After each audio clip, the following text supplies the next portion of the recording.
ये वीडियो आपकी राज्य सिविल सेवा की मुख्य परीक्षा एवं प्रारंभिक परीक्षा की दृष्टि से महत्वपूर्ण है। आइए आज इस वीडियो लेक्चर में हम भारतीय राज्य व्यवस्था के संविधान में वर्णित मूल कर्तव्यों को परीक्षा उपयोगी तथ्यों के साथ देखते हैं। भारतीय संविधान मूल अधिकारों के साथ साथ व्यक्तियों के लिए उनके कर्तव्यों की भी व्याख्या करता है। हालांकि ये कर्तव्य मूल संविधान का हिस्सा नहीं है, परंतु समय की मांग और दूसरों के अधिकारों के हनन को रोकने के लिए इन्हें 42वें संविधान संशोधन 1976 में संविधान में जोड़ा गया। इनकी संख्या वर्तमान में 11 है। जब इन्हें जोड़ा गया तब इनकी संख्या 10 थी। 11वें कर्तव्य को 86वें संविधान संशोधन 2002 में जोड़ा गया था। चलिए मूल कर्तव्यों की सूची को देखते हैं। पहला, संविधान का पालन करें, राष्ट्रगान राष्ट्रीय ध्वज का आदर करें। दूसरा, स्वतंत्रता के लिए हमारे राष्ट्रीय आंदोलन को प्रेरित करने वाले उच्च आदर्शों को हृदय में संजोए रखें। तीसरा, भारत की संप्रभुता, एकता और अखंडता की रक्षा करें और उसे बनाए रखें। चौथा, देश की रक्षा करें, बुलाए जाने पर राष्ट्र सेवा करें।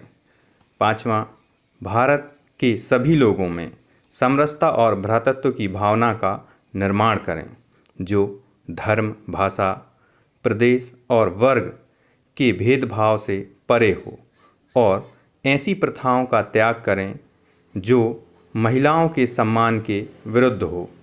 छठवां, हमारी सामाजिक संस्कृति का महत्व समझें और उसका परीक्षण करें।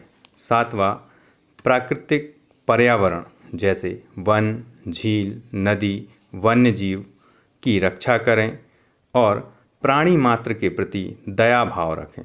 आठवां, वैज्ञानिक दृष्टिकोण को अपनाएं। नौवां, सार्वजनिक संपत्ति की रक्षा करें और हिंसा से दूर रहें। 10वां, व्यक्तिगत एवं सामूहिक गतिविधियों में भाग लें ताकि राष्ट्र की समृद्धि हो सके। 11वां, 6 से 14 वर्ष के बच्चों की शिक्षा के अवसर उपलब्ध कराएं।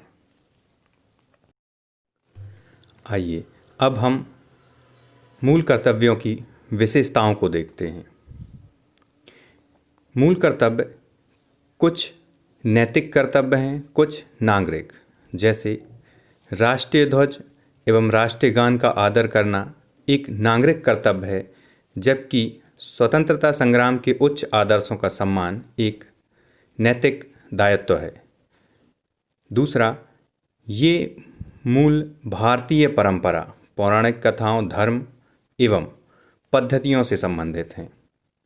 तीसरा है, कुछ मूल अधिकार जो सभी लोगों के लिए हैं, चाहे वो नागरिक हों या विदेशी, परंतु मूल कर्तव्य केवल नागरिकों के लिए हैं, ना कि विदेशियों के लिए। चौथा, निदेशक तत्वों की तरह मूल कर्तव्य गैर न्यायोचित हैं, अर्थात संविधान में सीधे न्यायालय के जरिए उनके क्रियान्वयन की व्यवस्था नहीं है, यद्यपि संसद संयुक्त विधान द्वारा इनके क्रियान्वयन के लिए स्वतंत्र है। आइए अब हम मूल कर्तव्यों के महत्व को समझते हैं। पहला, एक सचेतक के रूप में, जब हम अपने अधिकारों का प्रयोग करते हैं तब हमें मूल कर्तव्य सचेत करते हैं।